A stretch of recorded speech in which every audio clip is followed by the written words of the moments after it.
प्रायोजक है द गुरु सेठ jewellers, GM road near radio station.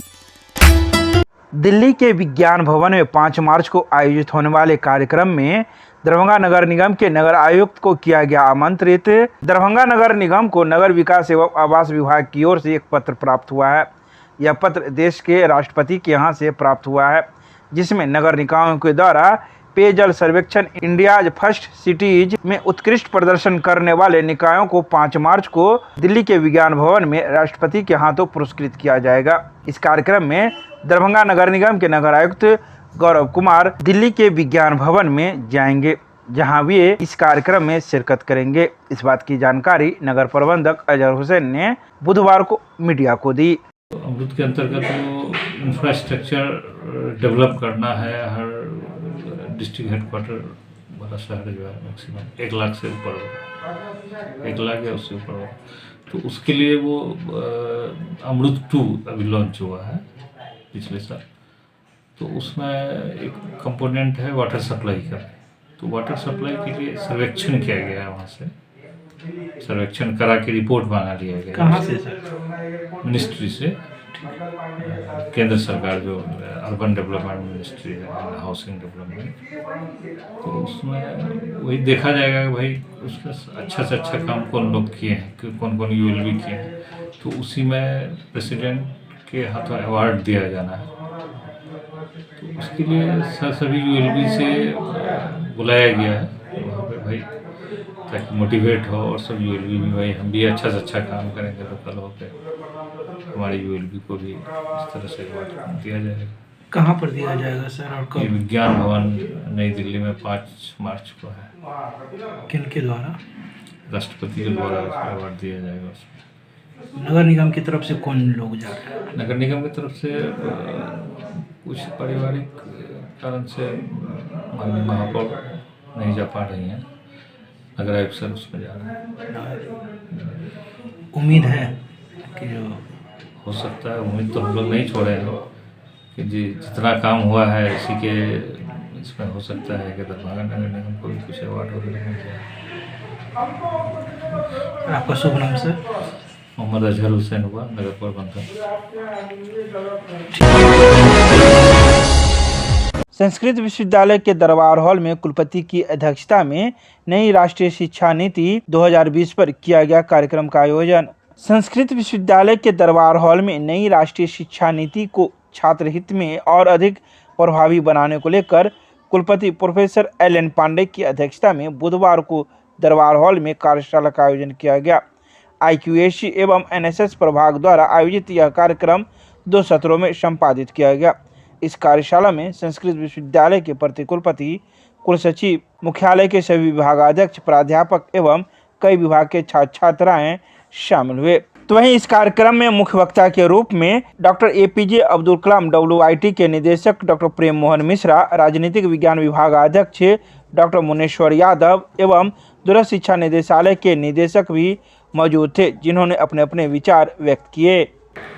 इस राष्ट्रीय शिक्षा नीति 2020 इस बात पर बल दिया गया है कि सनातनी शिक्षा जो है, जिसकी उद्देश्य धर्म का मोक्ष पर है, इन अवधारणाओं को पुनः दिया व्यक्ति में करुणा का भाव पैदा करना, क्षमाशीलता का भाव पैदा करना, शिक्षा मानव के संवर्धन के लिए, शिक्षा मोक्ष के लिए हो, शिक्षा समाज के लिए, शिक्षा सहोदरता का, शिक्षा पैकेज बल्कि पैकेज के स्थान पर एक ऐसा संवेदनशील मॉडल बने जो हम व्यक्ति को व्यक्ति समझ पाए और वर्गवाद, जातिवाद और जितने बात इसकी दूरियों को समाप्त करें।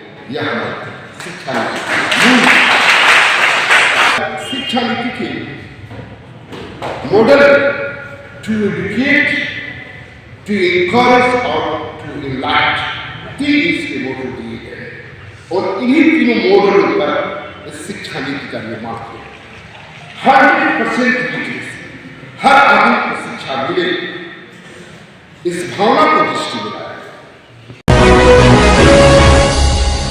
मिथिला विश्वविद्यालय के धरना स्थल पर कार्य से हटाए गए 9 कर्मियों का अनिश्चितकालीन चल रहे धरना प्रदर्शन के समर्थन में उतरा आरवाईए। बुधवार को मिथिला विश्वविद्यालय के धरना स्थल पर विश्वविद्यालय से निकाले गए 9 कर्मियों का अनिश्चितकालीन धरना प्रदर्शन जारी रहा। बता दें कि ये कर्मी 22 फरवरी से लगातार धरना प्रदर्शन कर रहे हैं। वहीं इनके समर्थन में अब इनकलाबी नौजवान सभा अर्थात आरवाईए के राज्य सचिव संदीप चौधरी भी धरना स्थल पर पहुंचे और उनका समर्थन किया। उन्होंने प्रेस रिलीज जारी करते हुए कहा कि विश्वविद्यालय प्रशासन संवेदनहीन हो गई है। इसका उदाहरण सप्ताह भर से धरना पर बैठे कर्मचारियों से वार्ता न करना है। उन्होंने कहा कि पूर्व कुलपति व कुलसचिव की तानाशाही और मनमानी की वजह से आज उच्च न्यायालय से आदेश लाए कर्मचारी सड़क पर है और अपने भविष्य को लेकर प्रदर्शन कर रहे हैं। देखिए, ललित नारायण मिथिला विश्वविद्यालय का ये धरना स्थल है और इस धरना स्थल पर गार्जियन स्वरूप 9 कर्मचारी आज पिछले 7 दिन से धरना पर बैठे हैं और इन लोगों को देखने के बाद ये लगातार जब से हम लोग विश्वविद्यालय में राजनीति कर रहे हैं, पढ़ाई कर रहे हैं, इन लोगों के काम को हम लोगों ने बहुत नज़दीक से देखा है कि कितने ईमानदारी से ये लोग विश्वविद्यालय में छात्रों के, शिक्षकों के, कर्मचारियों के काम को बहुत ही समय पर निपटारा करते रहे। जब मैं इधर आया तो देखा कि इन लोगों का धरना चल रहा है और धरना का जो प्रश्न है वो प्रश्न बहुत ही वाजिब है। आज देखिए कि नौकरी को लेकर के तमाम तरह की समस्याएं चल रही है। विश्वविद्यालय में अपने अपने चहेते को आउटसोर्स पर दैनिक वेतन भोगी के रूप में जैसे तैसे लोग रखते जा रहे हैं, रखवाते जा रहे हैं।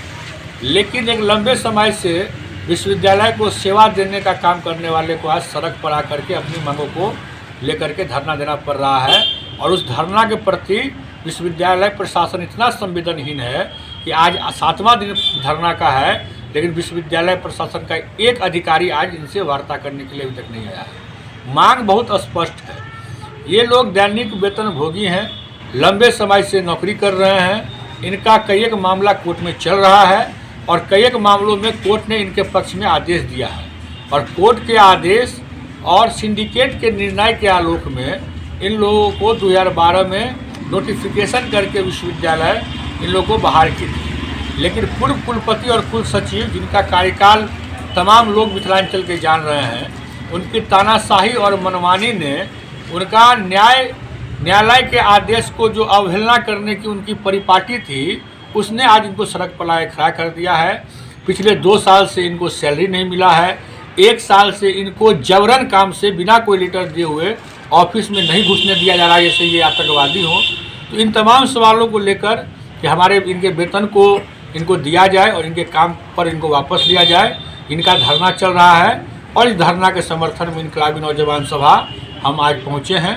इनके कार्यक्रम आंदोलन का हम समर्थन करते हैं और आज यदि वार्ता नहीं करती है विश्वविद्यालय प्रशासन तो इनकलाबी नौजवान सभा कल से लगातार विश्वविद्यालय में प्रदर्शन करेगी, विश्वविद्यालय को ठप कराने का काम करेगी। क्योंकि जो लोग आज धरना पर बैठे हुए हैं ये विश्वविद्यालय में लगातार काम किए हैं। कई एक लोग बीमार हैं, लेकिन विश्वविद्यालय प्रशासन है कि वो कान में तेल लेके सोई हुई है। तो हम इनके समर्थन में आज से लगातार आंदोलन के साथ हैं। नाम बता दें। संदीप कुमार चौधरी, राज्य सहसचिव इनकलाबी नौजवान सभा। 22-24 से धरना का कार्यक्रम चल रहा है और 2 सूत्री मांग के समर्थन में, और अभी ये चलेगा। विश्वविद्यालय अगर हमारे मांग का संज्ञान नहीं लेती है तो फिर जो आगे हम लोग शालीनतापूर्वक जो आगे का प्रोग्राम जो दिए हुए हैं, आगे का प्रोग्राम हम लोग करेंगे। आपके समर्थन में अब छात्र संगठन भी जुटने और 7 संगठन भी आए हैं और उनसे भी हम समर्थन की मांग किए हैं। हमारे समर्थन के लिए उन्होंने आश्वासन दिया है। और नाम बता दीजिए। नाम रविंद्र कुमार झा।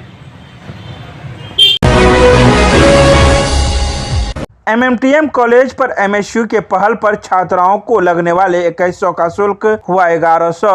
सभी कॉलेजों में निःशुल्क नामांकन के लिए 11 मार्च को किया जाएगा विशाल आंदोलन। मिथिला स्टूडेंट यूनियन के एमएमटीएम कॉलेज के अध्यक्ष इंद्र कुमार राज, कोषाध्यक्ष अंकित कुमार और छात्रा अध्यक्ष तुलसी कुमारी की अगुवाई में स्नातक सेमेस्टर 2 में चल रहे नामांकन पर रोक लगाकर नामांकन शुल्क कम करवाया गया। छात्रों के आक्रोश को देखते हुए एमएसयू के विश्वविद्यालय संयोजक अमर सक्सेना ने पहल करते हुए 1100 रुपया पर समझौता करवाया। इस बाबत एमएसयू के छात्र नेताओं ने कहा कि सरकार द्वारा लागू किया गया है कि SC/ST छात्र और सभी छात्राओं को स्नातक से PG तक का शिक्षा निःशुल्क रहेगा, लेकिन सभी कॉलेज मनमौजी तरीके से ऐसे छात्रों से पैसा वसूल करने का काम करते हैं, जिसके खिलाफ बुधवार को एमएसयू के कॉलेज अध्यक्ष, कोषाध्यक्ष और छात्रा अध्यक्ष के द्वारा छात्राओं को नामांकन लेने पर रोक लगा दिया, जिसके बाद कॉलेज प्रशासन ने बीच का रास्ता निकालने के लिए एमएसयू के छात्रों ने पहल किया। छात्र नेताओं ने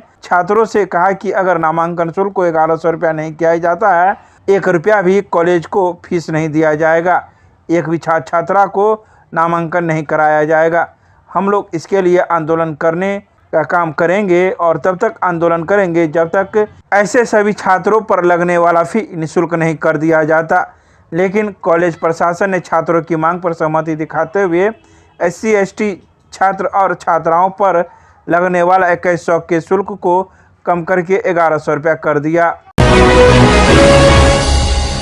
WITI के प्रेक्षागृह में भारतीय सेना में भर्ती के लिए आवश्यक जानकारी हेतु कार्यक्रम का किया गया आयोजन। राजकीय औद्योगिक प्रशिक्षण संस्थान के प्रशिक्षणार्थियों को भारतीय सेना में भर्ती के लिए आवश्यक जानकारी हेतु महिला औद्योगिक प्रशिक्षण संस्थान के प्रेक्षागृह में कार्यक्रम का आयोजन किया गया। सर्वप्रथम कार्यक्रम का उद्घाटन ARO मुजफ्फरपुर अरुण कुमार एवं प्राचार्य राजकुमार ठाकुर के द्वारा संयुक्त रूप से दीप प्रज्वलित कर किया गया। प्राचार्य द्वारा प्रशिक्षणार्थियों को संबोधित करते हुए बताया गया कि तकनीकी ज्ञान के साथ साथ अन्य क्षेत्रों में भी रोजगार प्राप्त करने हेतु कुशल विशेषज्ञों द्वारा सही जानकारी आप तक हम पहुंचाते हैं। इसका लाभ आप उठाकर सभी लाभान्वित हों तथा राष्ट्र सेवा में अपना योगदान दे। इसके लिए समय समय पर इस तरह का कार्यक्रम का आयोजन किया जाता है।